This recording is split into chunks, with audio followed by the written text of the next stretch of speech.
Villa. Ella es doctora en psicología por la Universidad Nacional Autónoma de México. Es investigadora en Ciencias Médicas de la Dirección de Investigaciones Epidemiológicas y Psicosociales de este instituto.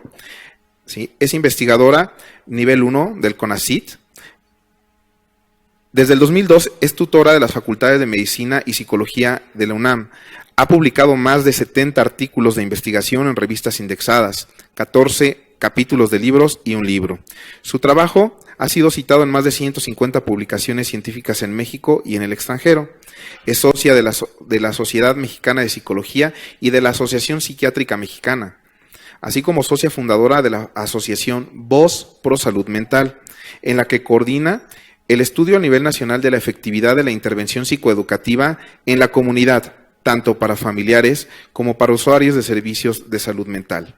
Sus campos de interés son la familia y el usuario con trastorno mental, creencias, necesidades, estigma hacia la enfermedad mental y la reinserción social, el estudio de la intervención psicoeducativa y psicosocial, así como las diferencias por género. Bienvenida, doctora.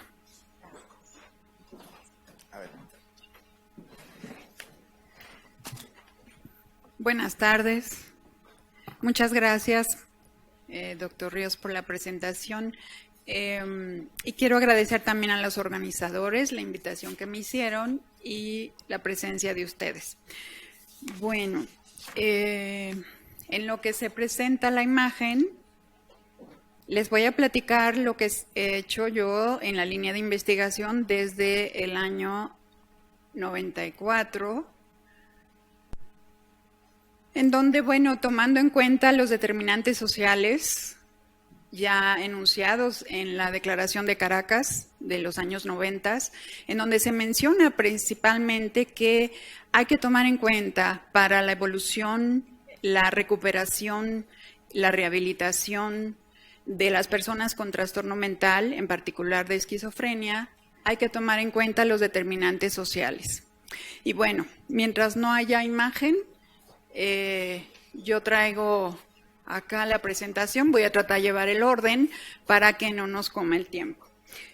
Entonces, bueno, el contenido de la presentación, yo elaboré unas preguntas precisamente de los diferentes proyectos que se han llevado de esta línea desde los años 94 a la fecha y voy a presentarles algunos de los resultados, algunos nada más, de algunos de los proyectos que se han llevado a cabo con diferentes líneas. Sí. A ver, ¿hay un problema técnico? ¿Sí la tiene? Sí, se le envió. Se le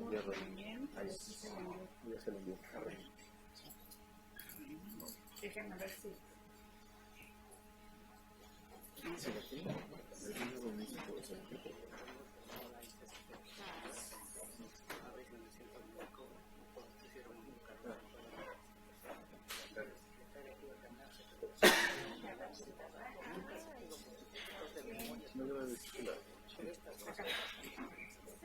Carpeta, digamos, real.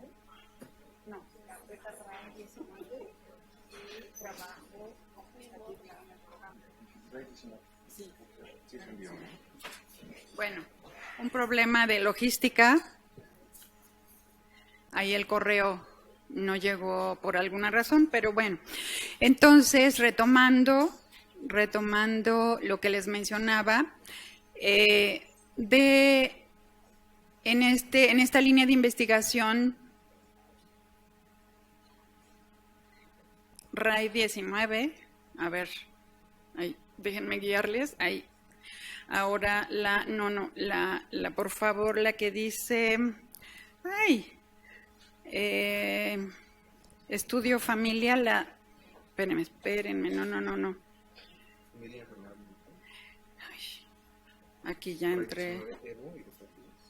Espérenme tantito porque, a ver, es que como ven hay varias. A ver, permítanme ya me confundí. A ver, la de que dice... esta, yo la abro, espérenme tantito. No. Ay. Me parece que aquí no está guardada. No sé si está guardada aquí. Permítanme.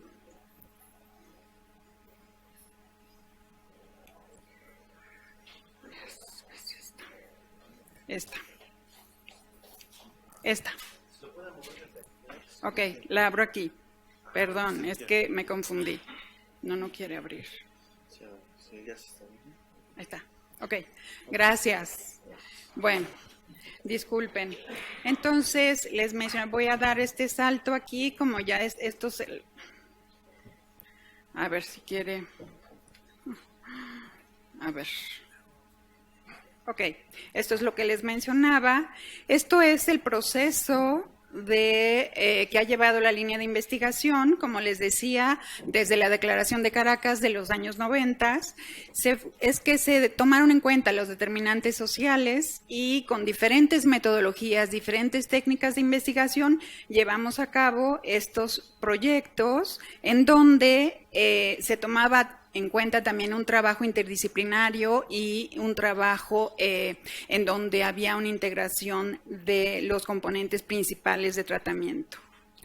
Aquí simplemente pueden ver un tronco del estudio de la familia y todo el enramaje que implica el estudio de las variables que llevamos a cabo en los primeros años del estudio. Estas son las preguntas a las que voy a tratar de dar respuesta en el contenido de la presentación. Pero antes me gustaría que definiéramos muy bien al familiar que estudiamos. Estudiamos a la persona que se hace cargo de proveer atención y asistencia al enfermo, que guarda relación familiar directa. Es informal, ¿por qué? Porque no recibe capacitación para brindar los cuidados al paciente y tampoco recibe remuneración. Y como nos damos cuenta, el familiar cuidador primario informal es el que decide, el que orienta, es el que apoya y atiende al ser querido. La primera pregunta es, ¿qué pasa con la familia cuando aparece un trastorno mental en un integrante? Sabemos que la familia es la unidad a partir de la cual se articulan las redes de apoyo social respecto al proceso salud-enfermedad-atención y constituye principalmente el tejido estructural para poder afrontar los trastornos mentales. En el modelo de atención de salud, a la familia se le visibiliza muy poco, realmente no se le toma en cuenta. El familiar normalmente sufre un estrés significativo, un malestar psicológico, así como un deterioro en la salud física y mental que se refleja o se ha visto en depresión, ansiedad, consumo de alcohol, miedo, insomnio, desgaste emocional, agotamiento, falta de interés por la vida, baja autoestima, pérdida de empatía con el familiar enfermo, por ejemplo. En el estudio que hicimos en la primera parte, encontramos al estudiar a la familia, que al familiar en particular, que recibía poca información. Ellos nos decían que tenían poca información y apoyo, que tenían una sobrecarga importante. Más de la mitad presentaron alguna alteración de su salud emocional y física. El diagnóstico psiquiátrico evaluado en ellos presentó en primer lugar en las mujeres depresión y en los hombres abuso y o dependencia al alcohol, y siendo una cifra muy superior a la reportada en población general. Sabemos que 1 de 4 personas se verá afectada por algún trastorno mental que les generará incapacidad y sufrimiento. Sin embargo, en nuestro estudio encontramos que 1 de cada 2 familiares informales está en riesgo de presentar algún trastorno psiquiátrico relacionado con la convivencia y que 2 de cada 3 familiares pueden presentar un trastorno emocional o físico. Yo les presento en la parte inferior de cada diapositiva algunas de los artículos que se presentan resultados al respecto. En la segunda pregunta que nos planteamos fue cómo está emocionalmente el familiar. ¿Percibe carga o sobrecarga? Y aquí menciono lo que ellos reportaron. En primer lugar, ellos mencionan un costo emocional. Un 72.2% ellos expresaron que habían vivido irritabilidad, angustia, problemas para dormir, diferentes emociones de culpa, enojo, frustraciones y resentimientos.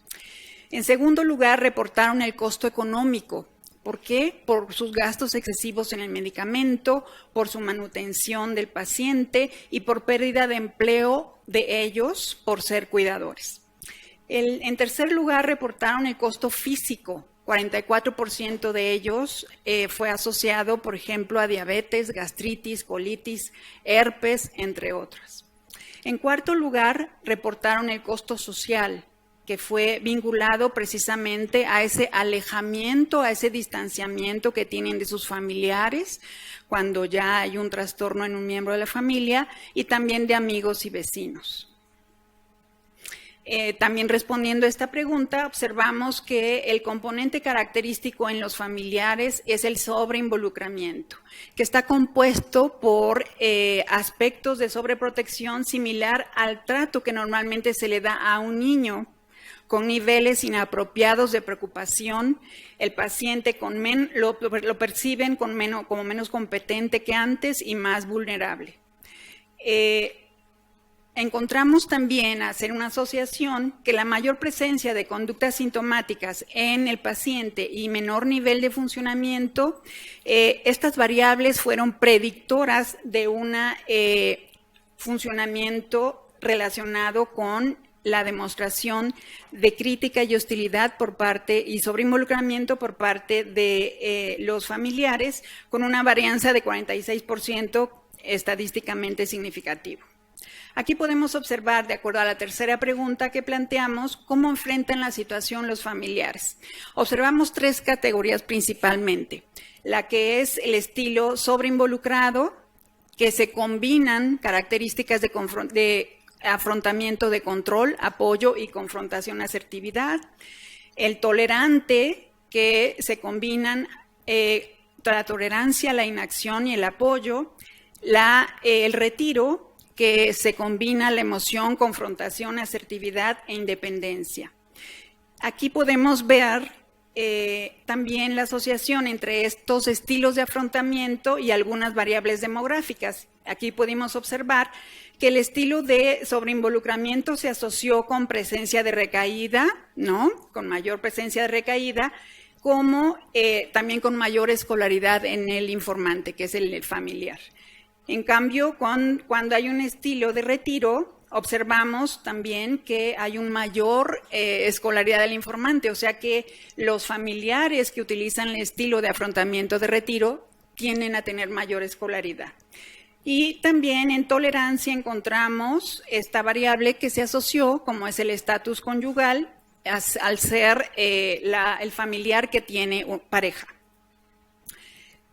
Una pregunta también que nos planteamos, de acuerdo a esta variable, evaluamos violencia en la familia, ligado con la esquizofrenia.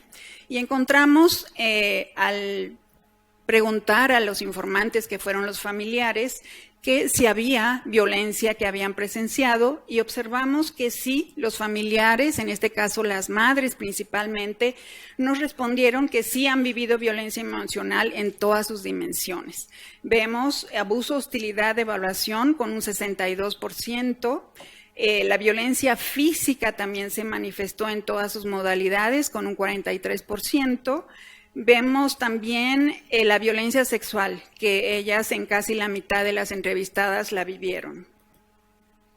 Una siguiente pregunta, que fue la quinta: ¿cómo es el proceso de aceptación y adaptación? Es algo que estamos todavía estudiando y el objetivo era conocer el avance del proceso de adaptación en los familiares para saber qué cambios significativos se daban en las etapas encaminadas al entendimiento y la aceptación de la enfermedad. Y nuestro objetivo era saber qué tanto este entendimiento emocional evolucionaba. Y vimos que sí, evoluciona este proceso hacia mayor empatía, hacia situaciones y emociones positivas, hacia una riqueza de vida interior en ellas, a conectarse también con emociones, con su corazón, y al entender las palabras del otro, observando y entendiendo las emociones de su ser querido. La siguiente pregunta fue ¿qué necesidades reportaban los familiares y los usuarios? Bueno, esto, déjenme hacerles hincapié, esto fue en los años cerca del 2000 y observamos que estas necesidades en muchos casos siguen vigentes, no se han atendido, pero en algunas instituciones sí. En primer lugar, tenemos 4 categorías. En primer lugar, las necesidades de información. Es algo que nos reportaban de manera frecuente los familiares, que necesitaban información sobre los trastornos mentales en el ámbito social e institucional. También necesitaban una atención integral. En ese momento reportaban que requerían una atención médica psiquiátrica, una intervención psicosocial para sus usuarios, un apoyo psicoterapéutico individual y grupal y además una intervención psicoeducativa. También reportaban necesidad de servicios comunitarios. Esto tiene que ver con la atención para la reinserción social y ocupacional de sus seres queridos. Y también por 4ª categoría encontramos la necesidad de abatir el estigma y la discriminación. Esto es algo que ellos viven constantemente y que requerían información adecuada para que se reduzca. Y esto obviamente lo decían que en las instituciones y en la población en general. Aquí agrego, me voy a saltar agrego estas categorías de necesidades que precisamente las incluyo. ¿Por qué? Porque comparativamente con los usuarios vemos la diferencia en la percepción. Y vemos cómo los familiares reportan una necesidad de mayor información sobre la enfermedad en primer lugar y el usuario lo reporta en tercer lugar. En segundo lugar, el familiar dice que necesitaba apoyo, ¿no?, de sus familias y de amistades, y sin embargo el usuario lo reporta en primer lugar. O sea, nos damos cuenta de esa necesidad que tienen ellos de cercanía. El familiar nos dice, en tercer lugar, necesidad de apoyo psicológico para manejo emocional, y esta necesidad en el usuario fue en segundo lugar. Y por 4ª necesidad nos dicen una necesidad de una cultura tolerante y respetuosa en el familiar. Esta no la incluyeron los familiares en las 4 primeras que seleccioné porque fueron 11 necesidades y vemos cómo ellos agregan la necesidad de capacitación para poder conseguir un empleo, que es totalmente congruente con su situación. Aquí agrego las necesidades que ellos reportaron específicamente en situaciones de crisis, de acuerdo a cómo lo viven ellos o ellas. Y vemos cómo en primer lugar dicen que la situación de crisis principal es cuando tiene su ser querido un brote psicótico, por ejemplo, o cuando está teniendo una situación de exacerbación sintomática. En segundo lugar es cuando reciben los familiares el diagnóstico y cuando inician ese proceso de aceptación. En tercer lugar, ellos reportan que es una crisis, de nuevo, el vivir presencia de recaídas. En cuarto lugar, la deficiencia de atención de crisis. Ellos viven constantemente esa necesidad de a dónde llevo, cómo lo llevo, quién lo lleva, ¿no? Y quién lo va a atender. Entonces, esta es una situación que viven de manera recurrente. Y por último, las necesidades en la atención de crisis. Y vemos aquí, solamente mencionaré algunas de ellas, cómo ellos dicen y mencionan que requieren más difusión de información para poder atender de manera temprana y poder prevenir crisis. Y estamos totalmente de acuerdo que hay crisis que son evitables y hay recaídas que no lo son. Piden también información clara y adecuada para los familiares y los pacientes, atención y apoyo para los familiares, centros de salud específicamente abocados o áreas de la institución que estén abocadas a la atención en crisis, capacitación de los profesionales para atender situaciones de crisis, una red de apoyo social, mejor trato y disposición por parte de los médicos, conocer las medidas y acciones que se deben tomar en situaciones de crisis, atención telefónica en servicios de urgencia. En ese entonces había muy poco atención al respecto y, bueno, psicoeducación y seguimiento para prevención de recaídas. también la difusión de información sobre hospitales e instituciones que puedan atender situaciones de crisis, porque muchos de ellos pasan de un hospital a otro porque no son atendidos. De acuerdo a la 7ª pregunta, en donde se plantea qué impacto perciben los familiares cuando se les brinda psicoeducación, y bueno, yo les presento nada más uno de los resultados y algunas conjeturas que vienen al final. Aquí vemos la diferencia que hubo sobre la emoción expresada. Aquí vemos la diferencia que hay entre el pre y el post, la aplicación de ellos, sobre principalmente el constructo de criticismo y sobre implicación. De manera que la psicoeducación resulta muy benéfica para cambiar estas actitudes y estas emociones.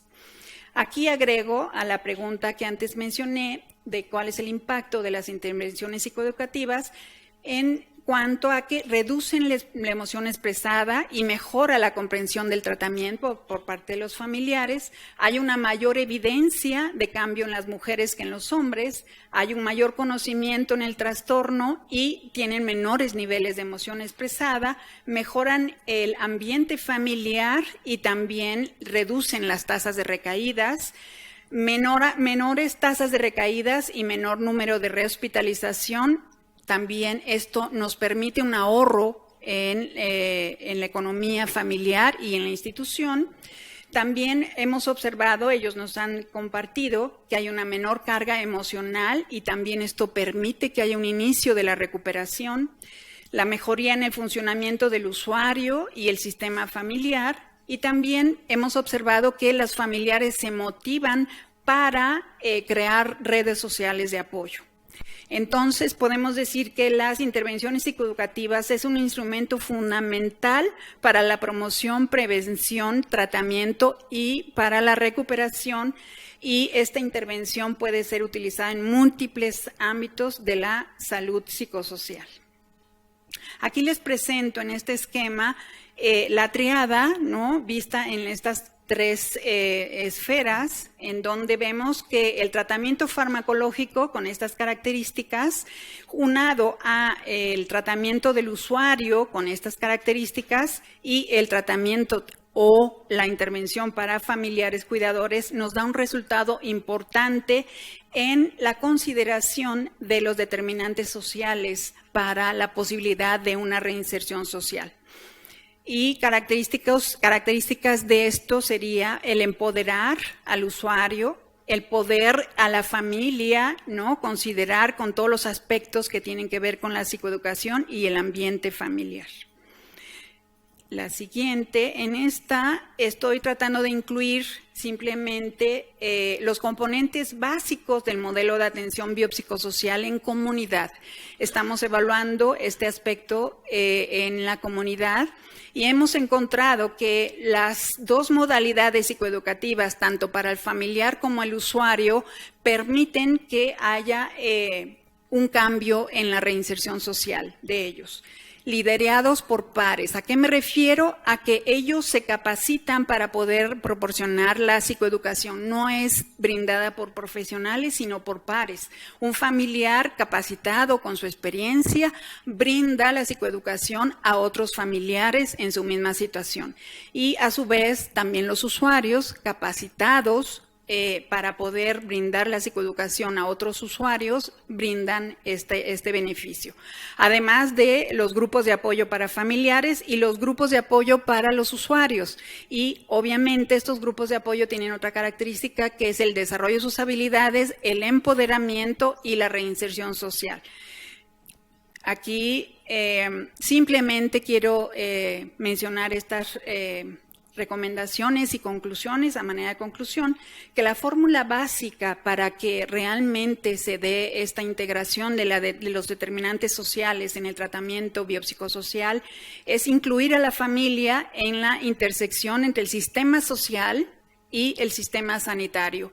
Tenemos que unir estos 2 ambientes para que realmente se dé un cambio, donde el objetivo primordial es mejorar la calidad de vida de las personas afectadas y contribuyendo a la integración de los enfermos en la vida social o en la sociedad. Yo todavía me pregunto si es posible la armonización. Actualmente hay instituciones que siguen con el modelo médico y no integran el modelo social a su servicio.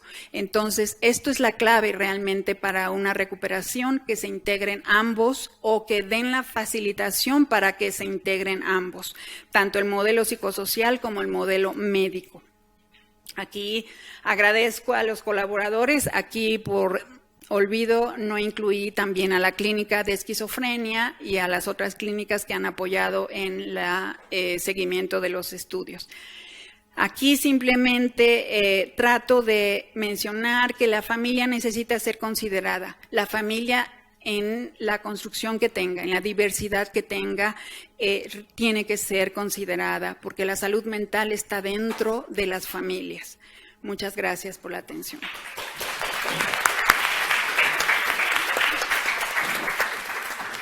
Muchas gracias por la presentación de la doctora María Luisa Rascón. Para cerrar esta mesa, el doctor Marcelo Valencia nos presentará el tema Integración de tratamientos farmacológicos y psicosociales, remisión sintomática y recuperación funcional.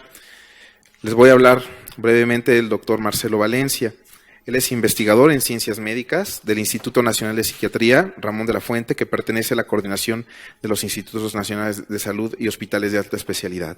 Es profesor y tutor del programa de maestría y doctorado en ciencias médicas, odontológicas y de la salud de la Facultad de Medicina de la UNAM. Es profesor del curso de especialización en psiquiatría en este instituto. Es investigador nacional del Sistema Nacional de Investigadores desde 1988.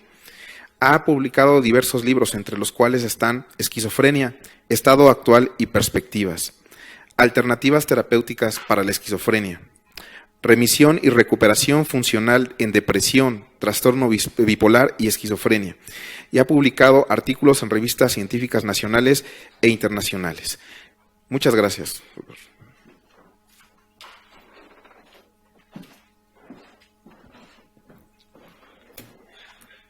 Bueno, buenas tardes. Voy a tratar de resumir 40 años de investigación en unos minutos.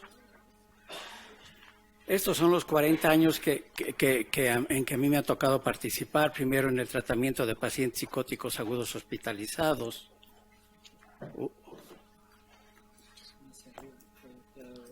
La bolita. Okay.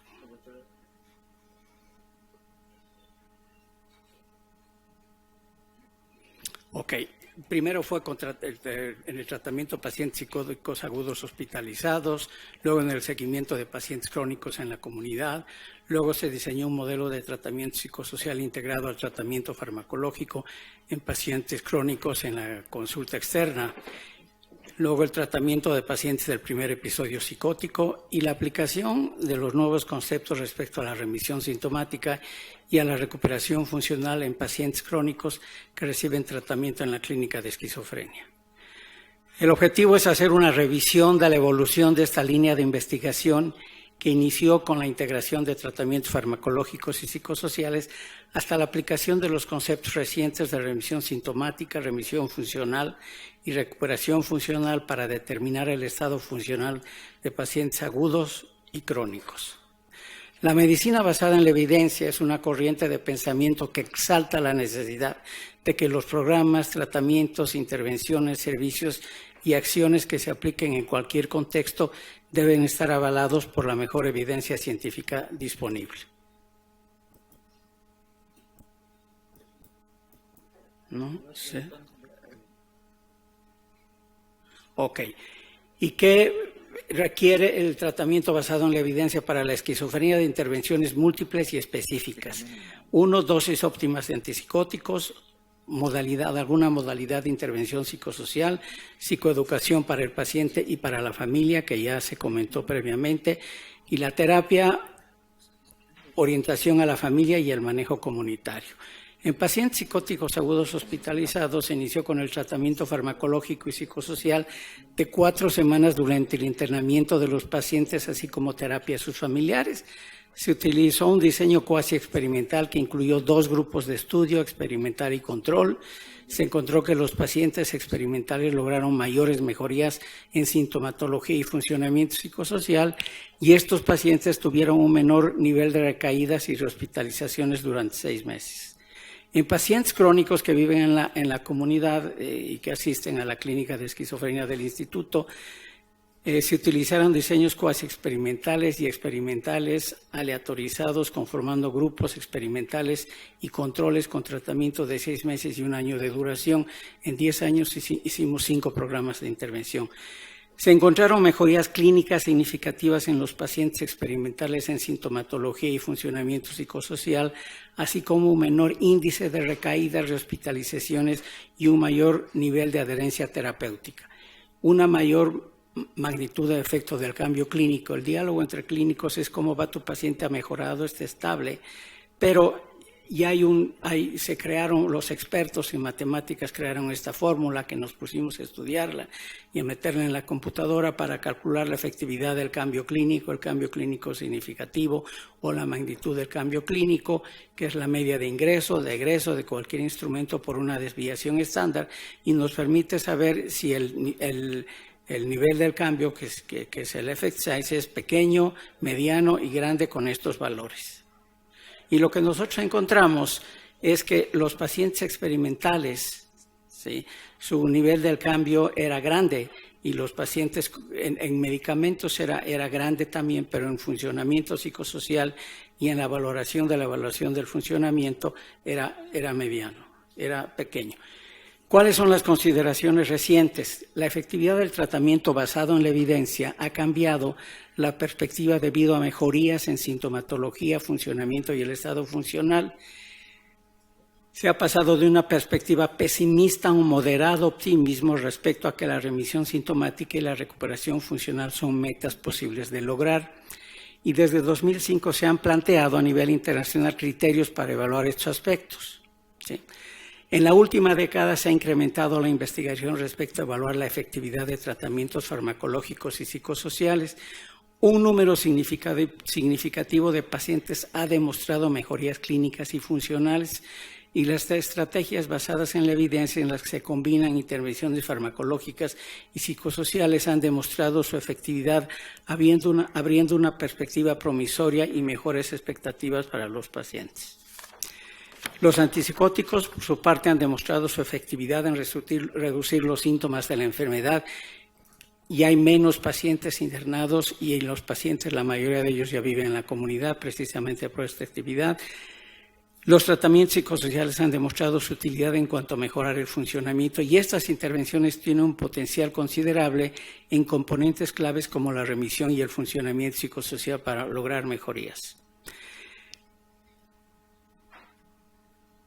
Es que es al otro lado. Ahí. Bueno, estos conceptos se han desarrollado en estos últimos 15, 19 años, lo que es remisión sintomática, la respuesta al tratamiento, remisión sintomática, remisión psicosocial, la remisión funcional y la recuperación funcional.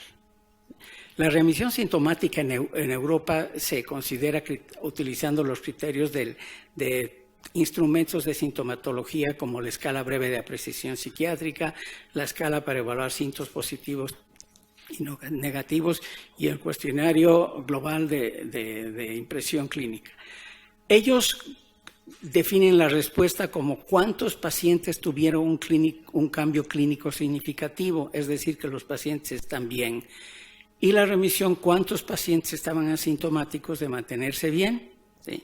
Hicieron esta fórmula utilizando la escala del PANSS, ¿sí?, del instrumento de ingreso y egreso por 100, ¿sí?, los doctores Jim Vanos y Stephen Leut, ¿sí? Lo que todavía no se entiende es por qué esta propuesta no se ha utilizado tanto y no ha sido muy considerada. Y la otra propuesta en Estados Unidos, propuesta por la doctora Nancy Andreasen del Grupo de Trabajo para Evaluar Remisión en Esquizofrenia, dan una definición operacional de qué es remisión.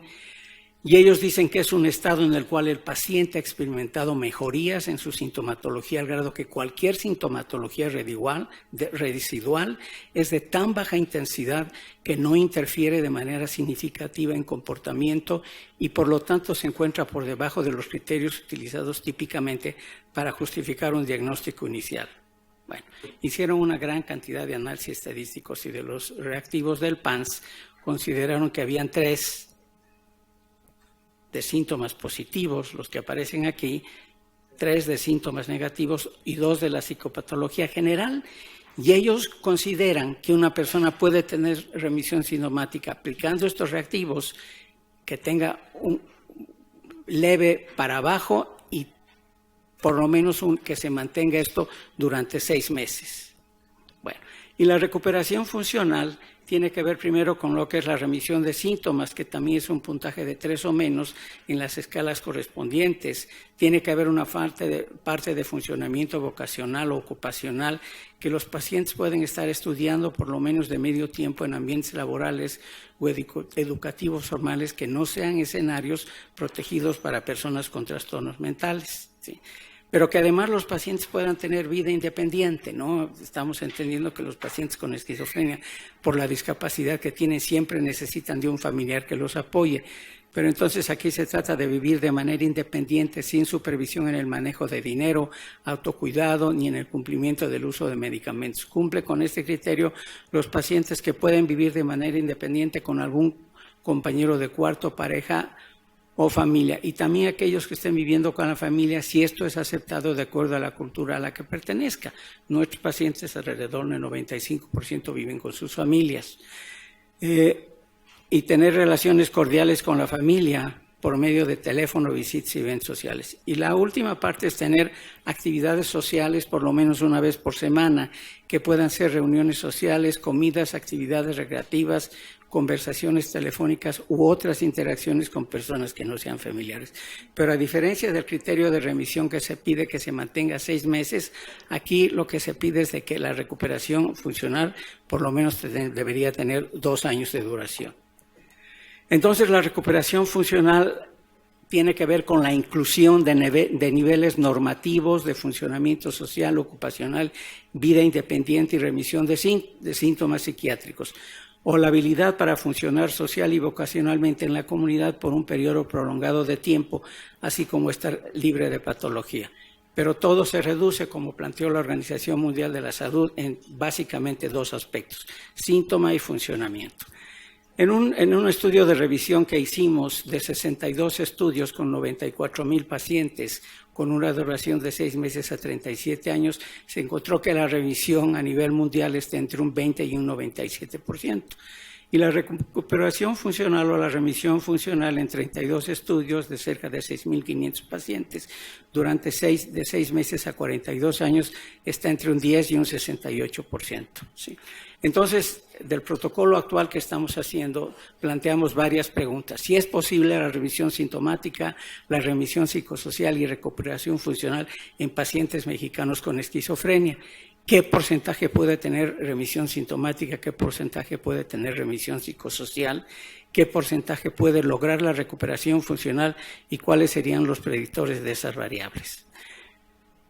Comparar el efecto, el objetivo es comparar el efecto de modalidades de tratamiento, intervenciones integrales, que son los grupos experimentales, que se incluía lo que pide la medicina basada en la evidencia, el tratamiento farmacológico, psicosocial, psicoeducación, terapia a la familia y seguimiento, y el tratamiento usual, que nada más recibían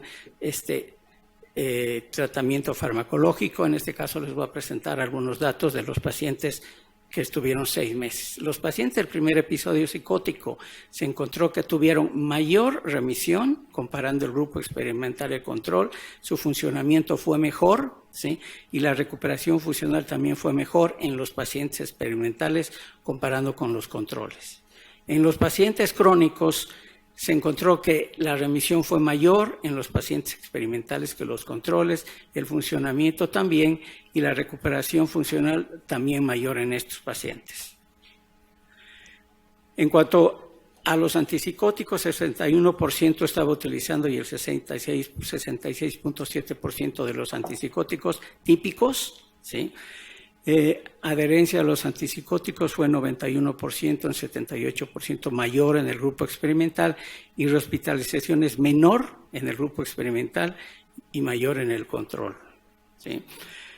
En cuanto a la remisión y recuperación funcional en pacientes crónicos, ¿sí? De los resultados a nivel internacional, que estos son los datos de la muestra total, fue un 80% de los que recibían antipsicóticos y alguna forma de tratamiento psicosocial. La remisión sintomática fue un 91% y de los que nada más recibían antipsicóticos 66%. Y de la recuperación funcional, considerando los niveles a nivel internacional, la muestra total de nuestros pacientes fue de 36%, de los que recibían la combinación de estos tratamientos 97% y de los que nada más recibían antipsicóticos el 2%. ¿Sí? Los predictores de remisión funcional se encontraron en pacientes que nada más estaban recibiendo tratamiento farmacológico en una muestra de 168. Eran aquellos que estaban trabajando, que estaban usando antipsicóticos atípicos, que estaban tomando un menor número de antipsicóticos, que tuvieron un menor nivel de severidad en los síntomas negativos, un menor nivel de severidad en el síntoma de excitación.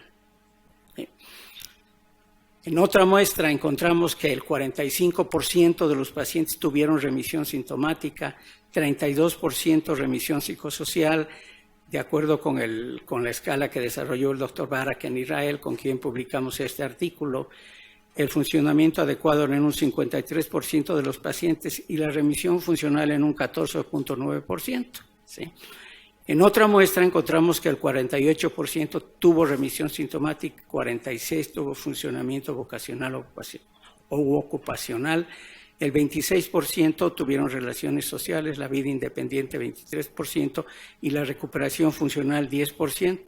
Entonces los datos duros que tenemos para México es de 2 estudios que uno es en 14% y el otro en el 10%, pero no es mayor del 15%, pero es algo y eso concuerda con los niveles internacionales, ¿no?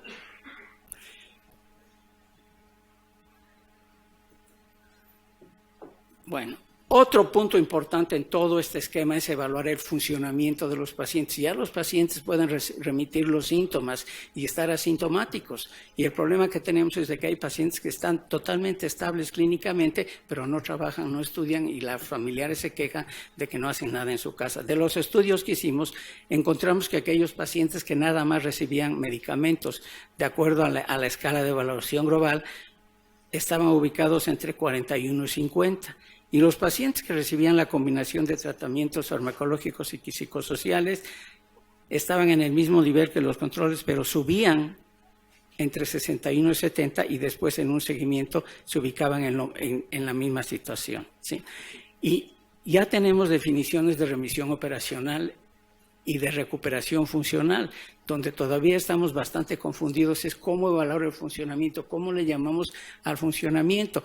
Y en esta escala GAF, aparecen aquí todas las dispersiones, que como hay algunos autores que dicen que un paciente que saque 50, otro arriba de 60, arriba de 71, de 80 o de 81, podría tener buen funcionamiento, funcionamiento adecuado, funcionamiento dentro de un rango normal o funcionalidad. Ese es un pendiente importante que tenemos. Bueno, nuestros resultados coinciden con lo reportado a nivel internacional cuando se combinan el tratamiento farmacológico y psicosocial. La remisión sintomática y la recuperación funcional son posibles de lograr en pacientes mexicanos con esquizofrenia. Se ha encontrado que la remisión sintomática está relacionada con el funcionamiento psicosocial y por lo tanto con mejorías clínicas y funcionales. La remisión sintomática se puede considerar como el primer paso hacia la recuperación funcional, que es lo que queremos que los pacientes vivan en la comunidad, recuperados funcionalmente, sin necesidad de hospitalizaciones o de recaídas. El funcionamiento psicosocial, ¿sí?, como un requisito para mejorar la funcionalidad en los pacientes. Estos dos aspectos son componentes importantes para lograr mejorías en su estado funcional. Y la psicoeducación y participar a la familia es fundamental. En todos los algoritmos me ha tocado participar. Hay una parte que viene que el paciente necesita antipsicóticos y la otra parte es que necesita psicoeducación el paciente y la familia. Lo peor es tener familiares que no estén bien informados. Bueno, no existe un consenso internacional en contar con una definición operacional de remisión y recuperación funcional, pero ya hay definiciones.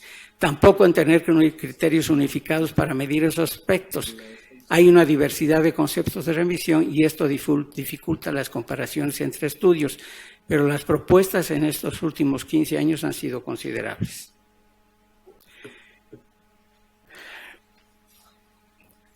El mayor maestro que yo he tenido ha sido el doctor Robert Paul Lieberman, con quien hemos publicado algunos artículos. Él escribió este libro, pero parece que la idea actual es esto, recuperación de la discapacidad, ¿sí?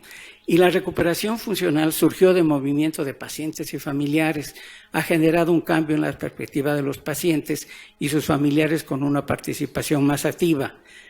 Ha habido una transición de pacientes pasivos que recibían indicaciones a pacientes activos que toman la iniciativa, y la investigación en esta área de estudio hace relevante, creando unidades de recuperación funcional que ya existen en Inglaterra, Estados Unidos, Francia, Japón y países desarrollados, ¿sí? Desde la perspectiva del paciente quisiera mantenerme activo, productivo, estar en contacto con la gente, escribir cartas o correos como hacía antes, tener un trabajo, limpiar mi cuarto y lavar mi ropa, ¿sí? Entonces, la recuperación funcional está en este esquema que tiene que ver con remisión, con cognición, con calidad de vida y funcionamiento. Ese es el protocolo que estamos haciendo ahora, pero finalmente tiene que ver con sintomatología y funcionalidad. Y el doctor Weiden plantea esta pirámide que es muy interesante, que él dice que cuando se mantiene la estabilidad hay una respuesta. Cuando hay mejorías en ciertas funciones, en la calidad de vida y en la cognición, hay remisión y hay una cuando el paciente es funcional independiente puede tener recuperación. Esta parte es importante y la añadí. La mitad de los pacientes con esquizofrenia en el mundo no reciben ningún tipo de intervención, a veces están en sus casas con sus síntomas. Una gran proporción reciben intervenciones que no son efectivas, no se hace seguimiento con ellos. Llegan, le dan medicamento, si el paciente regresa está bien, y si no, sí, gracias. Y solo una minoría recibe intervenciones efectivas, y parece que este 5% son los pacientes que están incluidos en protocolos de investigación, y si hay una diferencia entre los pacientes que están en protocolos y que es investigación clínica, a diferencia de los pacientes que nada más están en atención clínica. Entonces nos tenemos que preocupar por un 95% que no recibe esos tratamientos, y es un problema grave. Entonces se ha pasado de un modelo custodial que va del síndrome del hospitalismo, institucionalismo, donde los pacientes estaban encerrados en las instituciones psiquiátricas, de los pacientes que ahora viven en la comunidad. El reto actual es la remisión de síntomas y el funcionamiento del paciente en la comunidad. Estamos en proceso de pasar del modelo tradicional a un enfoque orientado a la recuperación funcional. Gracias.